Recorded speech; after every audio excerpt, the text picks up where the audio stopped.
Shalom, anak-anak muda. Di waktu yang baik ini, saya coba berbagi hal yang sangat-sangat penting. Dan saya percaya ini akan sangat ngebantu serta memberkati teman-teman cewek. Yaitu ada 7 tipe wanita idaman pria baik-baik. Dan saya berharap setelah teman-teman menonton ini, engkau bisa bersikap dengan baik, bersikap dengan benar, yang kemudian menjadikanmu wanita terbaik yang diidamkan oleh pria baik-baik. Dan doa saya, hubungan yang engkau jalani adalah hubungan yang terbaik, yang diberkati Tuhan dan jadi berkat untuk banyak orang. Oke? So, berikut ini beberapa poin tipe wanita idaman pria baik-baik. Yang pertama, wanita yang bertutur kata dan berpakaian yang sopan. Artinya tutur kata ataupun pakaiannya sopan. Di zaman modern ini, kata-kata kotor, kata-kata kasar itu jadi semacam tren. Orang semacam bangga mengucapkan kata-kata itu. Padahal sebenarnya itu menciptakan satu image yang kurang baik tentang orang tersebut. Jadi teman-teman cewek yang menonton ini, kalau engkau punya kebiasaan bertutur kata kasar ataupun jorok dan engkau menganggap itu tren, maka pesan saya, jangan ulangi lagi. Stop melakukan itu. Karena image-mu, gambarmu jadi jelek di mata orang lain. Dan bagaimana mungkin engkau dapatkan pria baik-baik sementara kamu ciptakan image yang jelek, ya? Dan berpakaianlah yang sopan. Di zaman sekarang ada banyak pakaian yang dijual adalah pakaian-pakaian yang terbuka, memperlihatkan aurat tubuh. Dan jelas ini image-nya jelek.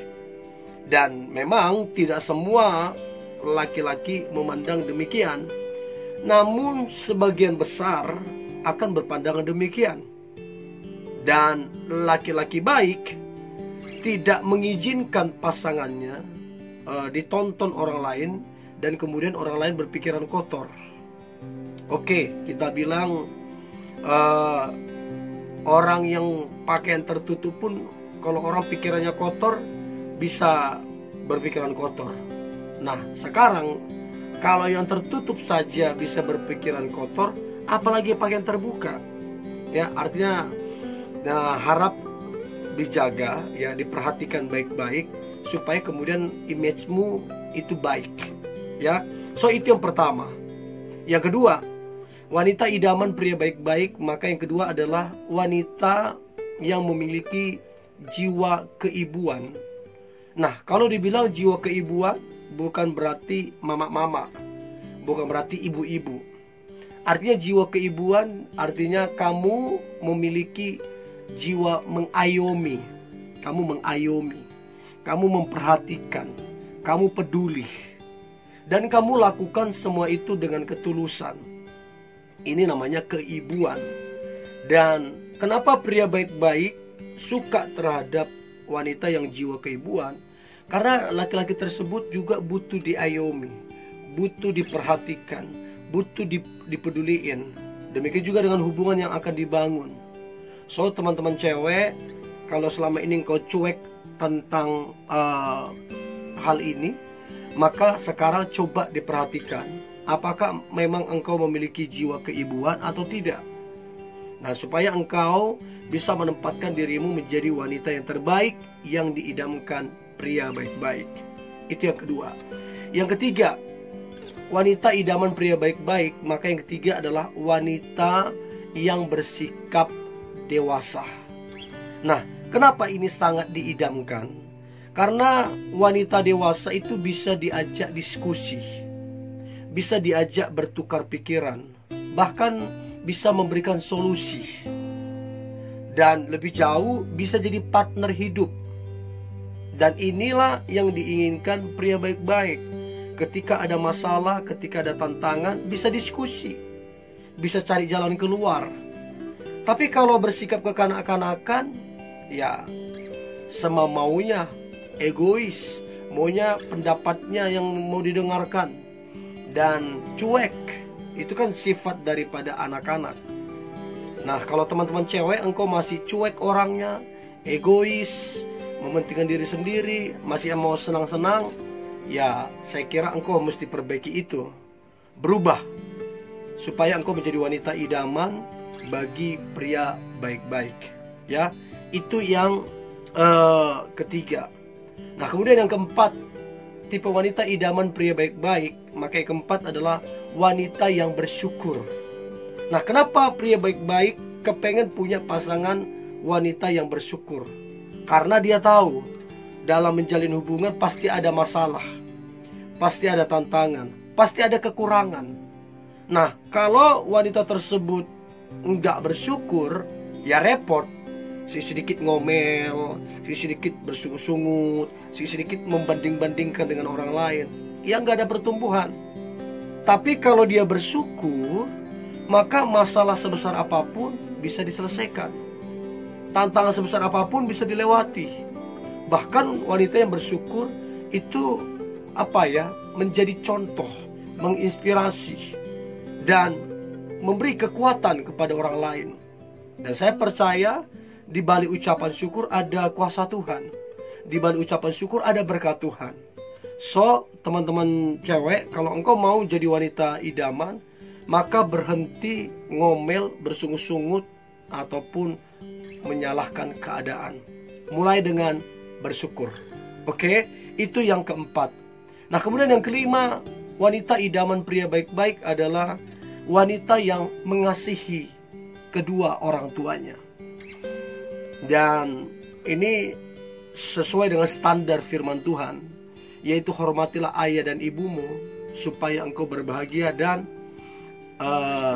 lanjut usiamu. Artinya mengasihi orang tua adalah wanita idaman pria baik-baik. Kalau pria baik-baik, otomatis dia mengasihi orang tuanya, otomatis dia sayang kepada orang tuanya. Nah, kalau laki-laki ini sayang sama orang tuanya, tentu dia juga kepengen punya pasangan yang sayang kepada orang tuanya. So, kalau teman-teman cewek selama ini engkau tidak memperhatikan orang tuamu, engkau cuek, dan engkau tidak mau tahu tentang orang tuamu, saya pikir hari ini engkau mesti berubah. Mesti berubah. Belajar hormati orang tuamu, belajar mengasihi orang tuamu sungguh-sungguh, maka percayalah engkau akan bahagia, diberkati, dan panjang umur. Dan ini yang akan membuat engkau menjadi wanita terbaik yang diidamkan pria baik-baik. Ya, so itu yang kelima. Nah, kemudian yang keenam, wanita idaman pria baik-baik. Maka yang keenam adalah wanita penolong. Wanita itu didesain Tuhan. Didesain Tuhan. Firman Tuhan berkata, aku akan jadikan penolong. Artinya si Hawa dijadikan penolong untuk Adam. Jadi wanita didesain untuk jadi penolong. Nah, penolong itu artinya dapat diandalkan. Penolong artinya lebih kuat dari yang ditolong. Bahkan penolong itu membawa berkat kemana-mana, karena dengan hadirnya dia ada yang ditolong. So, teman-teman cewek, berfungsilah sebagai penolong. Saya sangat-sangat percaya dan sangat-sangat yakin ada istilah yang berkata, di balik pria yang hebat ada wanita di belakangnya. Itu 100% benar. 100% benar. Laki-laki hebat atau laki-laki makin menurun, itu sangat ditentukan oleh pasangannya. So, teman-teman cewek, belajarlah menjadi cewek penolong. Ya, itu yang keenam. Dan yang terakhir, wanita idaman pria baik-baik. Maka yang terakhir adalah wanita yang takut akan Tuhan. Kalau seandainya disurvei seluruh laki-laki di dunia ini, lalu ditanya ke mereka, kamu mau ndak dapat pasangan yang takut akan Tuhan? Dia pasti bahagia. Percayalah, dia pasti bahagia. Dia pasti bilang, ini impian saya, ini doa-doa saya, yaitu dapat pasangan yang takut Tuhan. Karena wanita yang takut Tuhan tentu dapat perkenanan Tuhan, tentu dapat berkat Tuhan, tentu dapat sukacita. Dan itu yang membuat kemudian hubungan yang dibangun, hubungan itu berhasil, diberkati, dan jadi berkat. So, teman-teman cewek, kalau engkau mau jadi wanita terbaik, wanita yang diidamkan pria baik-baik, maka ketujuh hal ini harus ada di dalam dirimu. Dan saya percaya kalau engkau mau belajar dan memperbaiki apa yang kurang, maka cepat atau lambat ketujuh hal ini akan ada di dalam dirimu, yang menjadikanmu wanita terbaik yang diidamkan oleh pria baik-baik. Ini yang boleh saya bagikan, anak-anak muda. Tetap semangat, tetap antusias. Hari ini hari yang luar biasa, hari yang penuh dengan mujizat dan berkat-berkat Tuhan. God bless you.